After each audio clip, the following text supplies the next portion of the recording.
it's okay with you, let me introduce you.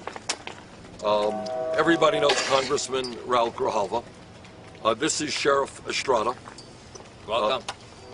And he was just explaining the situation to me. So, yeah, definitely. What I was telling the senator, and I want to welcome him. It's an honor to have him here. The dynamics that we're facing, as you can see south of here, that is the only thing that separates us right now. There is no buffer zone between ourselves and our neighbors in Mexico. So it has created obviously some challenges, but it also creates a lot of opportunities for us. One of the challenges we have is we have about 45,000 people on the Arizona side in Santa Cruz County, one of the poorest and smallest counties along the border with Mexico. And our neighbors on our backyard, about 300,000 people. You got a small American community here in the most powerful, rich country in the world, and in your backyard you got a third world country. That creates for some really difficult challenges, but at the same time it provides for a lot of opportunities for us because we have a good neighbor over there. And obviously the relationship has been strained, obviously because of illegal immigration and some of the things that happened, in particular Senate Bill 1070, but I think we've overcome that. And Senator, I just want you to know that we're doing everything we can, the three levels of government. The U.S. Border Patrol is doing a tremendous job. You can see their units up there and all the technology that they have. I think that has gone a long way to reduce a lot of the issues that we have with illegal border. The improved technology. Technology, manpower, the coordination that we have with local and state. Also, the fact that we have funding that we're getting from Homeland Security for the Stone Garden project that we have here. So we have good coordination, good assistance, good relationship, and I think as a result of that, that's why we're having the success that we're having now. The numbers have been reduced because of all of that. We don't have the number of people coming across anymore. It's a big issue that we have. I think the biggest issue we have, and one of the things that I say, the illegal immigration pales, Senator, compared to the drug problem that we have in this nation. We have 5% of the world's population and consume over 50% of the world's drugs. So I think we're using our resources in the wrong place. I think if we can go ahead and recognize the good people that are here and not waste our time in separating families, I think this country will continue to move forward in a very positive manner. But I understand that the United States cannot open the doors to everybody. It's understandable, but the lack of comprehensive immigration reform has created a situation where the cartels are saying, move over, you'll be allowed to stay in the United States. I think we have to address that. Say a word more about the cartels, what you perceive, the drug cartels. Let me tell you that decades ago, the cartel was obviously not involved in it. What happened is we started putting more security, making it more difficult, more challenging, more dangerous for these people. The cartel said this is a business opportunity. So as a result of that, now they started not only moving drugs, but they started moving people. And in some cases, the people that they were moving were obviously more lucrative than the drugs they were moving. So we kind of created that situation by doing certain things that made them a little more practical to go in existence and be profitable. So the drug cartels are actively involved in moving people across the border? People, drugs, they use the people to use the drugs. They pay their fare by bringing the drugs across. And one of the things that we have here, and maybe it's not the same along other border counties, is that we have very remote areas here. Areas that even Border Patrol can't go in there. They got to go in a helicopter. You can't even go in on foot. So these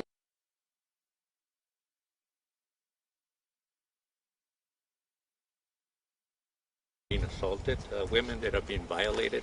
These are things that are happening in the extreme remote areas of Santa Cruz County. We're not seeing that in the remote areas. Just to give you an example, prior to 1995, our biggest problem within the city and crime problem was cross-border crime. People coming across the border and hole gaps in the fence, chain link fence.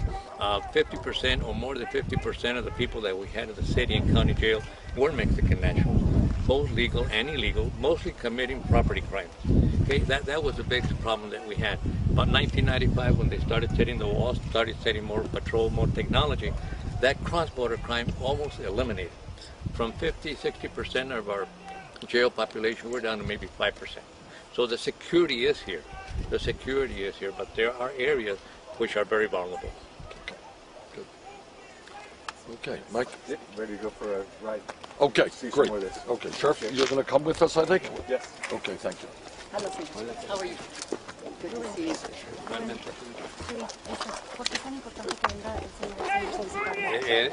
está mandando un mensaje muy positivo que está muy de acuerdo que hay que atenderla.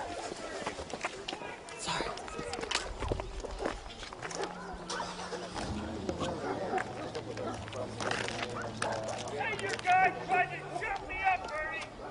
One of your men, one of your sons tried to shut me up! Yeah, Bernie! Whatever.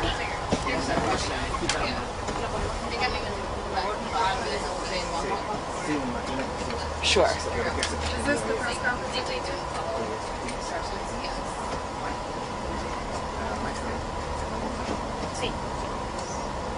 You just tell me where you want to first. I mean, they didn't follow directions. You know. You should have carried on. Down there. Thank you so much. Thank you. Yeah. Thank you.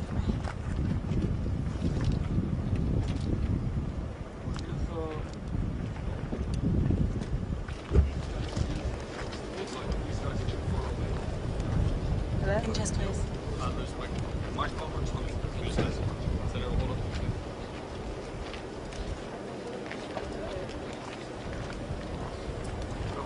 Hi, can you please get to speak on TV3?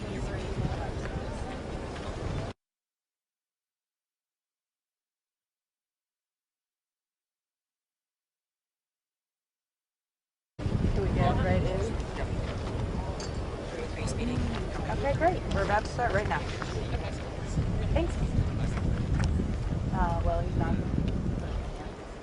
Great, thank you. Sorry, I was this is Bernie Sanders. No girls. Thank you very much, and let me briefly welcome you here and have the opportunity to introduce the senator. First, let me thank the senator, Commissioner Garcia, and Ms. Sanders for being here and coming and looking at our borderlands and the border region here in Arizona that in a comprehensive way, not simplistically, to look at the economics, to look at the humanity of it, to look at the security issues involved, and to be here to talk about a complex and difficult challenge that we face in terms of immigration and immigration reform and the need for it, but to face it in a holistic way and not to come with simple soundbite responses to what is a very telling and difficult issue for this nation that we must solve. I appreciate the senator being here in Ambos Nogales and to take the time to talk to people like Sheriff Estrada, advocates for immigration and for a sound borderlands, and to listen and also to be able to get some depth about what this region's about and not merely bark simplistic rhetoric that we hear too many others talk about when it comes to the border. With that, let me introduce my friend, Senator Bernie Sanders. Sir. Well, thank you, Congressman Grijalva, Commissioner Garcia, thank you very much. Sheriff Estrada, thank you very much for your years of service. This man has been in law enforcement for almost 50 years now, almost 50 years, and knows this area probably as well as anybody. Let me thank all of you for being here. And let me begin by paraphrasing what Pope Francis said when he was at the border in mid-February. And what he said is that ultimately the solution is going to be compassion, not hatred. It is going to be good public policy, not bigotry. And I agree very much with what Pope Francis said. As I have traveled around this country and have talked to immigrant families, and wherever we go out of our way to try to meet with immigrant families, and particularly Latino immigrant families, I am struck by the fear and struck by the sadness that grips so many of them. I remember being in Phoenix a number of months ago, talking to a number of young girls, teenage girls, with tears literally coming down their cheeks, who were frightened that they or their parents would be deported at any moment. People living in absolute fear that their family life could be disrupted. I have seen the sadness of families torn apart, fathers or mothers or both sent out of this country, having to leave their little children. Can we imagine parents having to separate themselves from their small children and leave them with others here in this country? I recall talking to a United States serviceman, a man who has put his life on the line to defend this country. And while he was abroad, his spouse, his wife, was deported. And I have met with a 12-year-old boy who longs to be reunited with his mother. That is why I am here today, to meet with Sheriff Estrada, to talk to others, to see for myself the conditions on the border, and to articulate a different vision that many others are articulating in terms of where we need to go in immigration reform. And I should mention that the issue of immigration to me is a bit personal, because I am the son of an immigrant. My father came to this country at the age of 17 without a nickel in his pocket, without knowing any English, never made much money, but was the proudest American that anybody could imagine. All of us, I would hope that all of us, are rightly appalled by the divisive, bigoted, and xenophobic comments of people like Donald Trump. And let me say what I have said many times.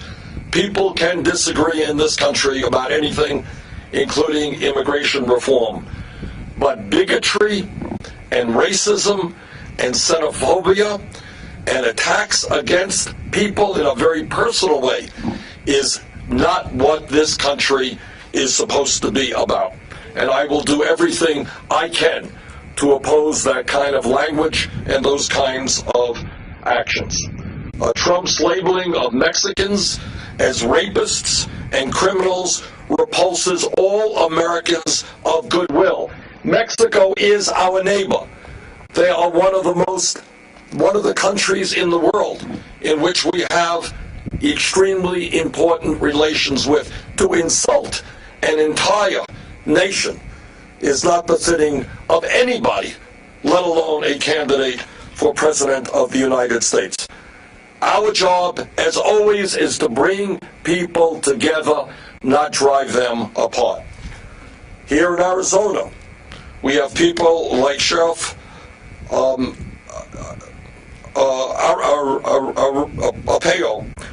Sheriff Arpaio, who has made a career, a political career, of demonizing immigrants and preying on vulnerable people and communities.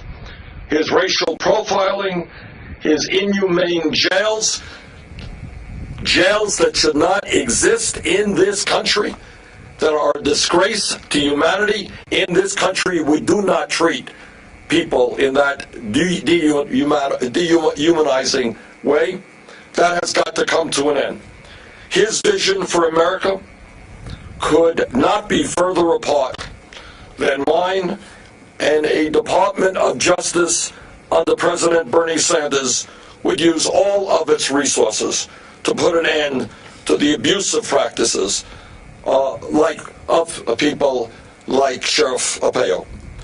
Pope Francis has made the point that we should be building more bridges, not more walls, and we should treat our fellow human beings with dignity and respect. Pope Francis is right.